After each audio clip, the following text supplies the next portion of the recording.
I'm Senior Portfolio Strategist Jim Haskel.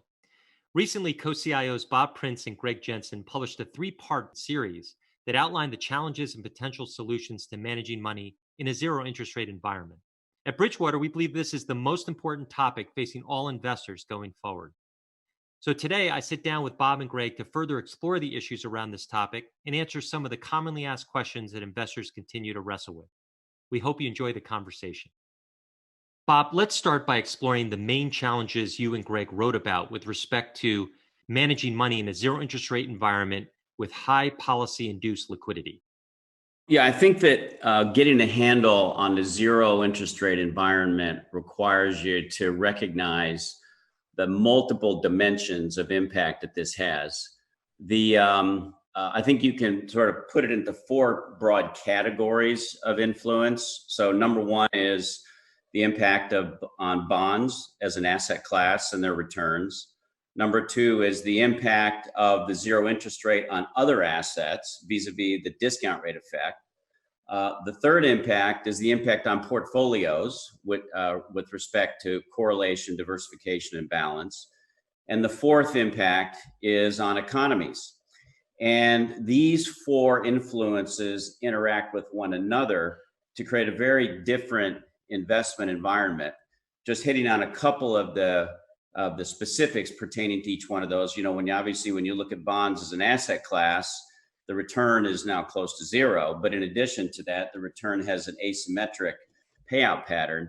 If you just allow bonds to go from where they are now literally to zero, you'd make about 7% over the next 3 years. But for example, if the real yield drifted up to its normal level, you'd lose 20%.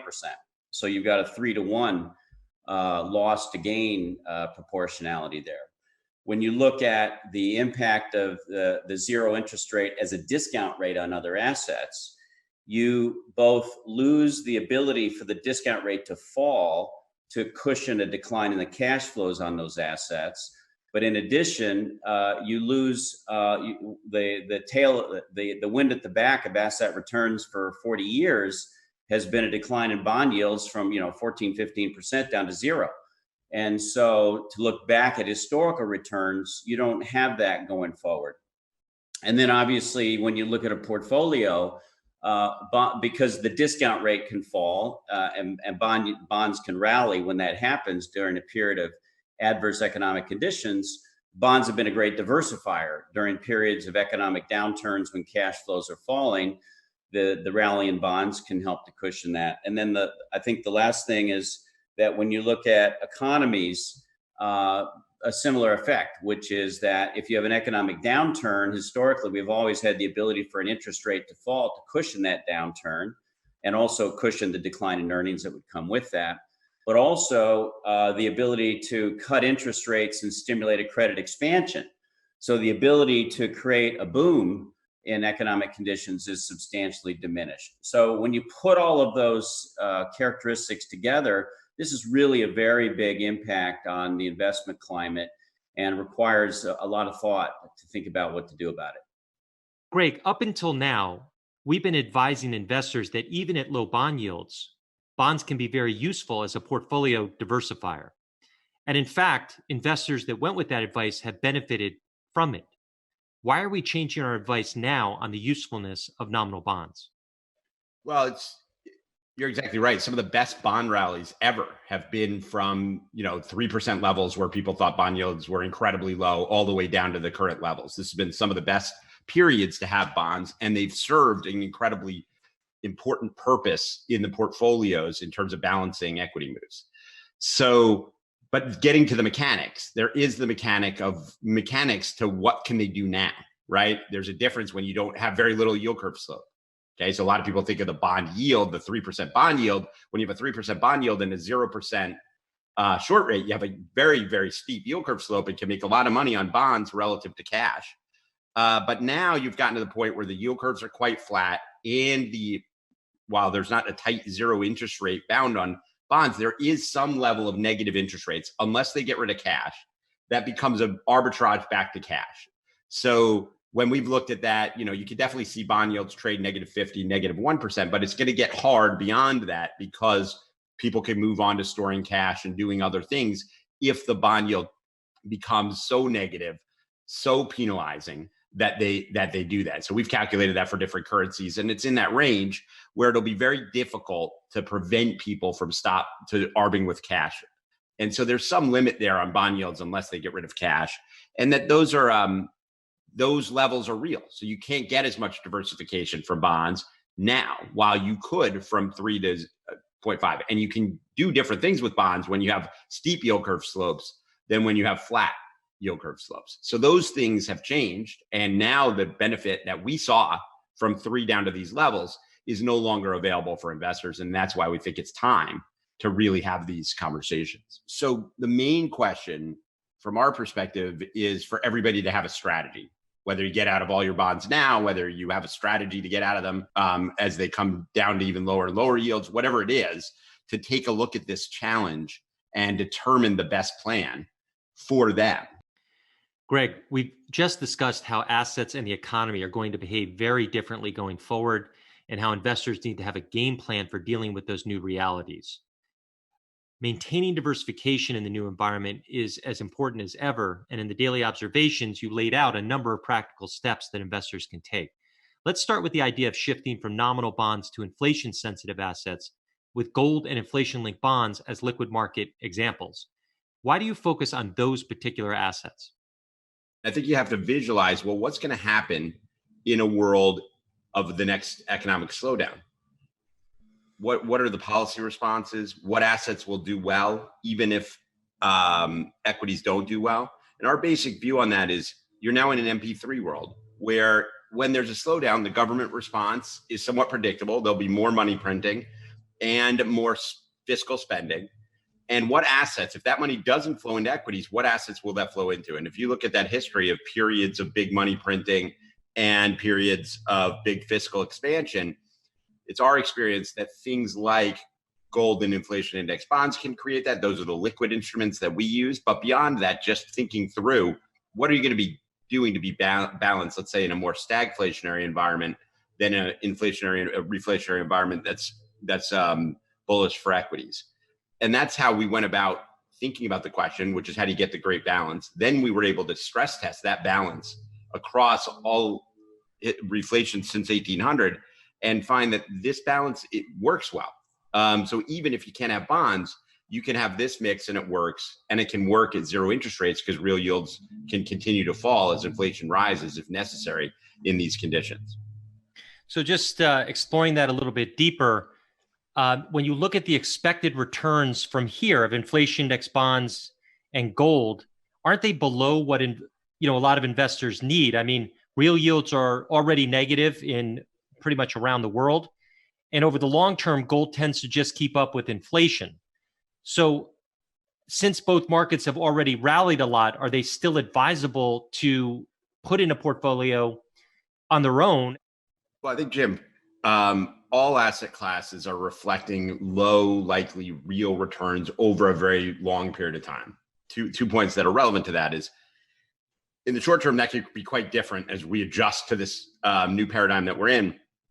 There could be big moves in certain markets in that period.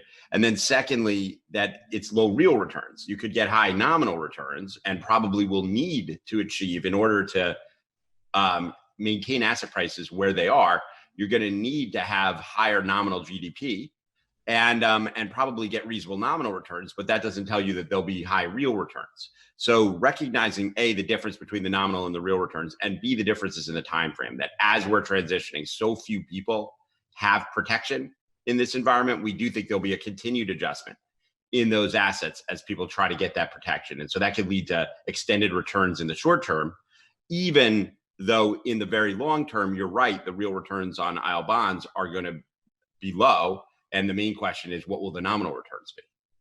Greg, we talked about the fact that nominal bonds are likely to stay around zero, even if it's not an official policy to peg them there. When you look back in time, when did real yields actually fall when nominal yields were stable around zero? Well, we haven't had a lot of environments like this, but you can easily have it. If you take the 1940s, we think that's probably the best kind of example, where you had huge moves in real yields up and down while nominal yields were pegged. And when you look at the policy that's necessary, if you get to MP3, you want to allow the government to spend fiscally as necessary to achieve the economy, because the interest rate lever won't work to do that.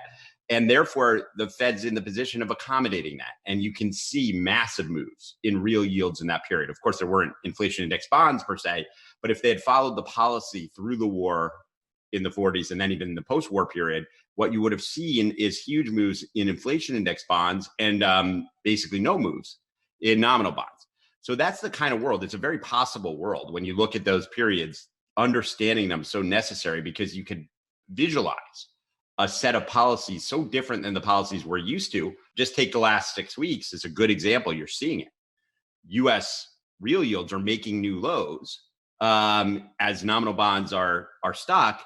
And that's a function of the fiscal policy starting to play out. And more of that could lead to a significantly larger move. And when you look across countries, there's even more room. Bob, another concept you discussed in the daily observations was the idea of shifting into equities with more stable cash flows and cash flow based investing more generally. Can you embellish on that concept a little more? Yeah, I think this will be a really interesting area of thought and research as we go forward, not just for us, but I think probably for everybody. So one of the ways that we've been thinking about this is to sort of take the returns of an asset and split it into two parts, split it into the cash flow part of the return and then the discount rate part of the return, and explicitly recognize the drivers of each one of those things. And when you do that, it sort of opens up a whole pathway for portfolio structuring, which is to just disregard the pricing and the returns for a moment. We'll come back to that. But to look at the nature of the cash flows of the assets and then what drives those cash flows. And then from there are kind of the two paths that you can follow. One is, can I find assets that have cash flows that just won't have a sensitivity to a decline in the economic environment? That we refer to that as stable cash flows. But also on the other side of that, can I identify assets that actually have a pretty decent exposure to the environment, but offsetting and balancing? That you can balance cash flows of one asset versus another and create a portfolio of assets whose cash flows are well diversified. When you look back through history, what you can see is that you can actually create a much more diversified portfolio of cash flows in assets, whether they're publicly or privately traded, than the correlation of the returns. And that's because historically the discount rate applies to everything uniformly. But as we go forward, the discount rate is not going to be as much of an effect, but also recognizing that over time, if I'm going 5 or 10 years out into the future, ultimately the cash flows is the dominant force on the returns anyway. And so as a longer term investor, can I think in terms of structuring portfolios that have generally reliably rising cash flows over time, regardless of the economic environment, because of either good diversification or because I've just chosen a set of assets that have those characteristics, and that can give me a reasonable expectation of a positive return over time, and sort of with the discount rate affecting things over the shorter term, but I know that will net out over time in a positive way for me. And so one of the ways that we've done that is to say, well, what types of spending in the environment don't have a cyclical exposure? What kinds of spending are going to occur no matter what the economy does and across any country in the world? And so we've identified types of spending.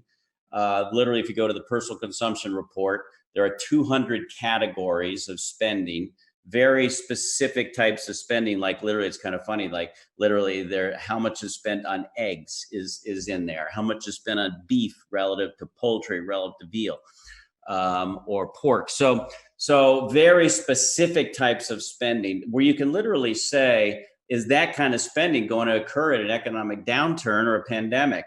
And you can go then across countries. And so by identifying types of spending that are going to occur no matter what, you can neutralize what would normally be a decline in the cash flows that would have to get offset by the discount rate and just not experience that decline in cash flows. So that's one way of engineering the portfolio to deal with that. Greg, let me turn to you. Geographic diversification will play a bigger role in portfolios than maybe it has before. Can you give us a little sense of what you're thinking there? Yeah, well, you're right, Jim, that first off, across all time, we think being significantly more geographically diversified than most portfolios are will benefit the outcomes of the portfolio. Now, over the last 20 years, that hasn't been a big deal because so many of the assets across the world have been really highly correlated. But they've been highly correlated because of the free flow of capital, essentially the globalization of trade and all of these trends. Going forward, we think there's a bigger chance of major differentials across countries. So the level of correlation could easily and likely fall when you look at what's going on geopolitically and with trade and all of those things, a high chance that you'll have winners and losers in the world. And as you think through a strategic asset allocation, you want to have an asset allocation that isn't betting too much that you'll choose the winner. So essentially, when we look at it today, we've got three major blocks in the world. You've got the Chinese block with its own monetary policy. You've got the US block and to some extent a European block, and being more balanced across those because they're each different, and that you wouldn't want to start with a major view on which one will end up the best. So for us, getting good balance across the different monetary policies and different risk premiums in the world is what we're trying to do, and really think going forward, it's going to be a lot more important. And because it hasn't been important for 20, 25 years, it's been neglected in many people's portfolios. So we think it's a very important thing to put under the microscope as you go through strategic reviews of your asset allocations. Now, one of the blowbacks on geographical diversification is that we're seeing rising tensions throughout the world, particularly between the US and China, for example. And of course, many investors worry that this could continue to escalate, leading to capital wars or even worse. How do you factor that in when you're thinking about the merits of geographical diversification? Well, there are risks to all the investments, Jim, and that's certainly a risk as you think about geographic diversification, although it cuts different ways. What's the world going to be like? What are the markets going to be like in different places if the world kind of separates in that way and we move from interdependence to independence? And we look at that and say, we're not sure. That in some ways Asia might be better off than the US. In other ways, you might believe the opposite. But whatever that is, being diversified to that is, from an economic perspective, would be sort of our neutral assumption. Now, there is reason, and totally understand there's reason you could believe maybe you should just be in your home country. If you're actually going to go to a real war, you're certainly not going to want to have money in the other country. But somewhere short of that, there's so much benefit to being diversified across those regions rather than concentrated in one of those regions in the portfolio. So you got to weigh those risks. And from our perspective, the benefit of the diversification, the fact that in a lot of ways, the risks, you're mentioning some of the risks of, let's say, being in Asia or China, those risks are real, but they're small relative to the huge risks you have of, let's say, being in the West, where you're already at zero interest rates. You have very difficult domestic conflict as well as the international conflict. You have a long-term outlook and high debt levels that's going to make it very hard to have real returns in assets, as we talked about before. So when you net out the risks on both sides, our basic view is a starting point would be, who knows, you'd rather be balanced to those different types of risks than be concentrated in one. Bob, the central premise is that we're in an MP3 world. But as Greg has pointed out previously, policymakers may not be able to get what they want. One way they don't get what they want is if reflation turns to problematic inflation, and we've discussed that. But another way is if they aren't able to produce the necessary stimulation. Let's focus on that. What can investors do to protect themselves from a world of sustained deflation were that to be the outcome? Well, the first thing is deflation is a problem no matter what. So it's not like deflation is a new risk. Deflation is a risk that already existed. Inflation is also a risk that exists. And the best thing you can do is try to mitigate as much of both of those as you can. And that's the purpose of finding balance in the portfolio. I think most portfolios are exposed to deflation already, and they're also exposed to inflation.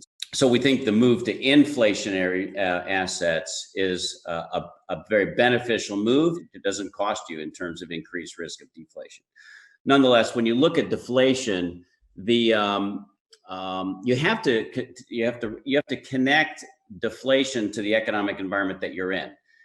If you had deflation with favorable economic conditions, which is completely possible, that could be a very favorable environment for assets. It may hurt your IO bonds, but your equities would do well. Ray has mentioned, he said literally, cash is trash, but wouldn't cash be a good option to hold in a deflationary type of environment? In a deflationary environment, yeah, it would be a good asset to hold. But you don't know if you're going to have inflation or deflation. And right now, central banks are reflating. So the policy direction is actually in the other direction, where they're trying to make cash a very bad thing to hold, and not just cash but bonds. That they're essentially trying to sustain economic conditions by making cash very unattractive and by making bonds very unattractive in both nominal and real terms, in order to get people to use those assets as a funding vehicle for other assets that support the economy, either through borrowing or through or just selling one to buy the other. And they're producing a lot of liquidity that you can then sell to buy the other.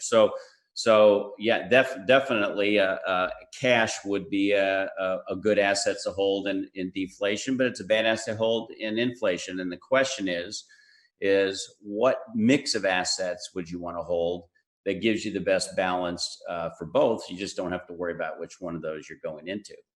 Yeah, and just to add to that, Jim, because we think about this a lot. So first off, one point is that you do want to consider the freedom of policymakers, right? You rarely see extended deflations when policymakers have fiscal policy and have their own currency that they can print. You rarely see extended dangerous deflation. Doesn't mean you can't have a little bit, but dangerous deflation, because they have the tools and it's pretty obvious what to do and generally are doing it. So when you look at that, that's part of the study of all the reflations, is they're successful against deflations unless they're stuck. If they're stuck in a gold peg or stuck in currency peg or something like that, they're successful when they're not stuck. So that would be point one.